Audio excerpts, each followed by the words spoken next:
Oke, langsung aja kita mulai sesi bedah lirik kali ini dan mendekonstruksi narasi yang penuh risiko dan jujur aja super dramatis dari lagu kolaborasinya Lisa dan Bambam, Trapped. Buat kalian para penggemar yang udah bolak-balik muter lagu ini, kalian pasti ngerasa kan ada energi yang bener-bener intens dari detik pertama. Nah, hari ini kita nggak cuma bakal manggut-manggut nikmatin beatnya. Kita bakal bongkar pesan-pesan tersembunyi di balik liriknya dan gimana mereka bisa ngeracik cerita yang bikin kita semua ketagihan. Coba dengerin lirik pembuka yang ikonik banget ini. We crash like stars in the flashing light. Kita bertabrakan layaknya bintang-bintang di bawah cahaya yang berkedip. Kalimat ini tuh langsung ngasih tahu kita, dari awal banget kalau ini bukan lagu cinta. Maksudku, ini bukan lagu cinta manis yang biasa kita dengar. Ini tuh tentang tabrakan kosmik berkecepatan tinggi yang bawa bencana. Sebuah daya tarik yang kelihatan indah banget dari jauh, tapi aslinya menghancurkan waktu bersentuhan. Pernah kepikiran gak sih apa jadinya kalau sebuah anthem pop ngubah cinta jadi permainan yang, berbahaya? Kenapa tema kayak gini tuh laku keras dan bikin kita penasaran? Hari ini kita bakal kupas tuntas gimana lirik di lagu ini pakai metafora yang tajam dan suasana malam perkotaan buat ngebangun cerita yang thrilling banget soal obsesi, risiko, dan betapa nikmatnya sensasi kehilangan kendali. Masuk ke bagian pertama kita, anatomi obsesi. Kita bakal lihat gimana liriknya ngegambarin reaksi fisik dari rasa cemas dan penyerahan diri yang total. Nah, yang bikin merinding di sini tuh gimana deretan metafora fisik ini sukses nyiptain atmosfer sinematik. Kayak lagi nonton film, ada rasa panik, buru-buru, dan hilangnya akal sehat sepenuhnya. Coba deh perhatiin urutannya ya. Mulai dari detak jantung yang berdebar cepat, terbakar kayak bom waktu, terus tiba-tiba ada lampu merah berkedip sebagai tanda bahaya, habis itu ada adegan nekat nari pakai high heels di tengah hujan deras yang bener-bener ngabain logika. Dan semua ini berujung pada satu titik pasrah, angkat tangan, hilang kendali. Sang karakter bener-bener nyerah seutuhnya, ngelepasin semua pertahanan dirinya. Lanjut ke bagian memutar kiasan pop. Lagu ini pinter banget jungkir balikin ekspektasi kita soal standar lagu cinta pop. Kalau lagu pop biasa kan ngebahas romansa yang aman, nyaman, dan taat aturan ya, semacam tempat buat bersandar gitu. Tapi bandingin deh sama narasi di Trapped. Di sini, cinta justru diartiin sebagai kekacauan mutlak.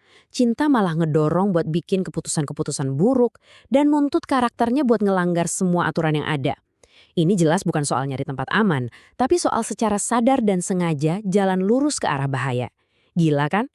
Dan baris ini ngerangkum semuanya dengan sempurna. Sweet and wild like a movie scene. Mereka tuh nggak nolak hubungan yang toksik, malah justru dirangkul. Mereka ngejadiin hubungan yang liar, kacau, dan teatrikal ini sebagai sebuah fantasi impian. Kayak di adegan film action, bahaya dan ketegangan itu bukan sesuatu yang harus dihindarin.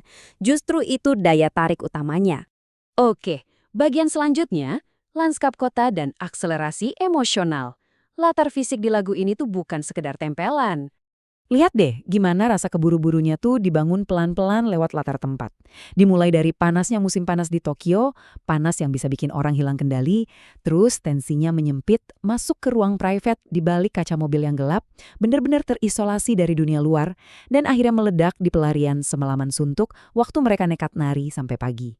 Lanskap kota modern ini benar-benar nyuntikin rasa urgensi yang kuat banget ke dalam ceritanya.